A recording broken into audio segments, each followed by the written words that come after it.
Welcome to Lean Channel Management's Pro Tips for Vendors. I'm Dave McLean. And I'm Scott Pano. Together, David and I have over 20 years of experience working at Amazon and with brands on the platform. We take a very Amazon-like approach to building brands on Amazon.com. And we consider ourselves navigators of that platform. Today, we're going to talk to you about product reviews. And product reviews. Why do I need product reviews? Well, without product reviews, you probably won't sell anything. Interesting. Yes, it's as dramatic as that. The data that we've seen out there is that a product with a minimum of 16 reviews actually converts about 2.5 times better than a product without any reviews. And if you talk to any vendor manager, they'll say that if you have at least just one review, you're going to sell way more product than if you have 0 reviews. So Scott, ask me some questions about product reviews and I'll do my best to answer them. All right, David. One of the big questions we always get is about product review generation. How do you get product reviews on Amazon? One question I've always been asked, and you can answer this, is can my family and friends write reviews? Well, it used to be the case is you go to your family and your friends and beg for a review. But actually, that's not something that you can go and do anymore. Amazon's been really tightening up scrutiny on reviews with the intent of going and having authentic, true reviews by actual purchasers of the product. Well, let's say that I'm a vendor. Can I just have some of my coworkers or underlings write reviews? No, don't even do that, Scott. Don't even try. And please don't have people going and reviewing inside the company. What will happen if I do?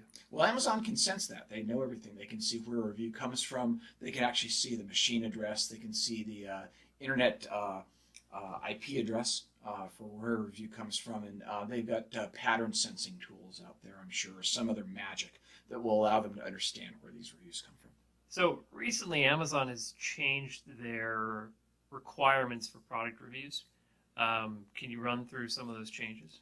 Well, the biggest thing is that you're going to have a review that is authentic and a review that is not coming from the result of being compensated in some way for a product, unless you're going and compensating somebody through the approved service called Amazon Vine, which is a service that Amazon supports where they'll actually send out free samples of product.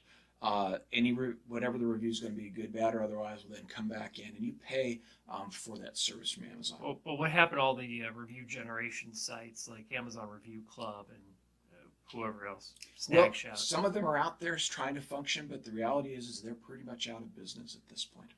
They can't be recommended, and anyone that is promising a review in return for something has been viewed as being in violation of Amazon's review standards right now. Right. What should vendors do with the product reviews? What should vendors do? Should they respond to them? That's a great question.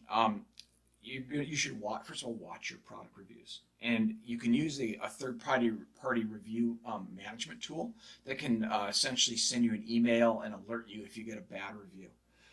For the most part, if you get a bad review, there's pretty much one response, Scott, that will work. Yeah. And that is, why don't you call us? We're sorry that you're having a problem. Right. But there are other things that are controllable with it, too. If you start getting bad reviews, it may be a sign that your content or your promises or your images or some other piece of information on your detail page is not consistent with the product that the customer is buying. And that goes into sentiment analysis, right? It does. Sentiment analysis is something that you should be doing consistently with your top products and looking at those bad reviews and the cause of those bad reviews. What we say is that content is not a one-shot inoculation. You don't just do it once and then walk away from it. You absolutely go and tune content to go and maximize the best possible review. We've always said you can sell a very inexpensive $10 set of earbuds on Amazon that have mediocre sound if you go and portray them properly as the best inexpensive starter set of headphones with acceptable sound. Well, what if I get a really bad review? Can I just have Amazon remove it?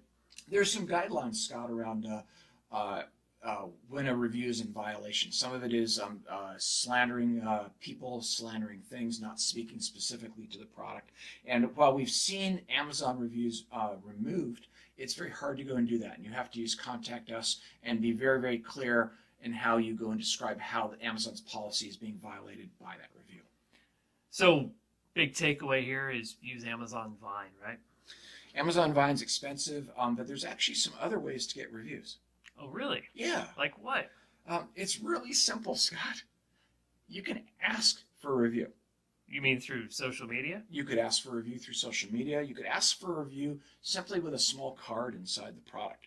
Some of the top sellers and some of the top brands out there basically describe how to go and review the product and request that if you want to share your experience, that you should do it by reviewing the product on Amazon. Things you can't do is you can't ask for a good review. You can't say we'll compensate you in some way for a review. Right. And you can't say that, say, a warranty or some other benefit is predicated on you performing a review out there. None of those things fit within Amazon's guidelines.